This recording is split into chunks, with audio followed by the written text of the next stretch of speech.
வணக்கம் மாணவர்களே. இந்த வீடியோவில் 11ஆம் வகுப்பு வணிக கணிதம் மற்றும் புள்ளியியல் பயிற்சி 5 9ல் 3வது கணக்கு பார்க்க போகிறோம். என்ன கொடுத்துருக்காங்க பாருங்க.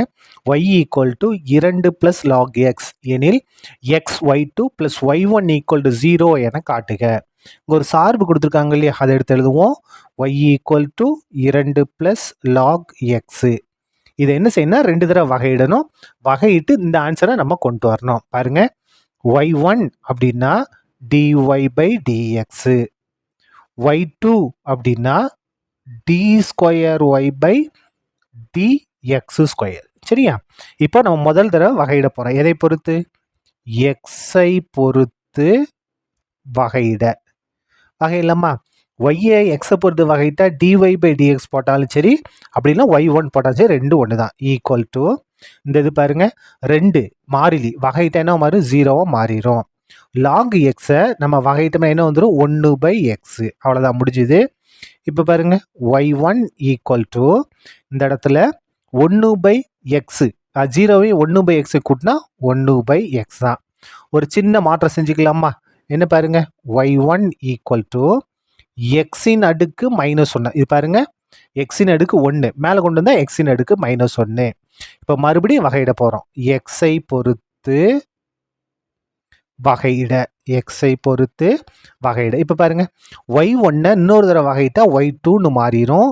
ஈக்குவல் டு இதை வகையிட போகிறோம். எப்படி வகையிடுவோம்? அடுக்க முன்னால் கொண்டு வாங்க. -1 எக்ஸின் அடுக்கு -1 இருக்குது, அதில் 1 மைனஸ் பண்ணணும். அடுக்க முன்னால் கொண்டுட்டு அதுலேருந்து 1 மைனஸ் பண்ணணும். இப்போ பாருங்க, ஈக்குவல் டு -1 இன்ட்டு எக்ஸின் அடுக்கு -2. இப்போ பாருங்க, -1 எக்ஸின் அடுக்கு -2 கீழே கொண்டு வந்தால் +2 மாறிடும். இது எதோட மதிப்பு? y2ஓட மதிப்பு. நம்ம நிரூபிக்க வேண்டிய ஆன்சர் பாருங்க. y2 எதோட பெருக்கலாக இருக்குது? எக்ஸோட பெருக்கலாக இருக்குது. அப்போ எக்ஸ் கொண்டு பெருக்கலாமா?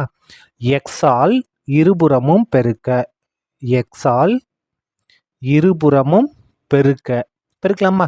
அப்போ பாருங்க, இங்கே xy2 ஈக்குவல் டு மைனஸ் அப்படியே வந்துடும். 1ஐயும் எக்ஸையும் பெருக்கினா எக்ஸ் தான், 1ஐயும் எக்ஸையும் பெருக்கினா எக்ஸ் தான் பை x². என்ன செஞ்சிட்டோம்? ரெண்டு பக்கமும் எக்ஸை கொண்டு பெருக்கிட்டோம். இப்போ பாருங்க, இந்த எக்ஸும் இந்த ஸ்கொயரும் கேன்சல் ஆயிரும். மிச்சம் என்ன இருக்குது பாருங்க, xy2 ஈக்குவல் டு -1/x. இங்கே 1 இருக்குது, இந்த ஸ்கொயர் மட்டும் தான் கேன்சல் ஆயிருக்கு, எக்ஸ் இருக்குது. அப்போ பாருங்க, xy2 ஈக்குவல் டு மைனஸ் அப்படியே வந்துடும்.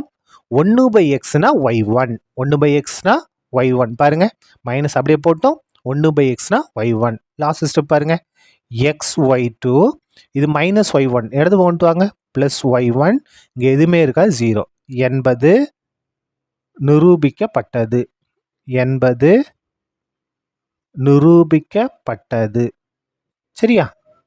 அவ்வளோதான், இந்த கணக்கு முடிந்தது. நன்றி.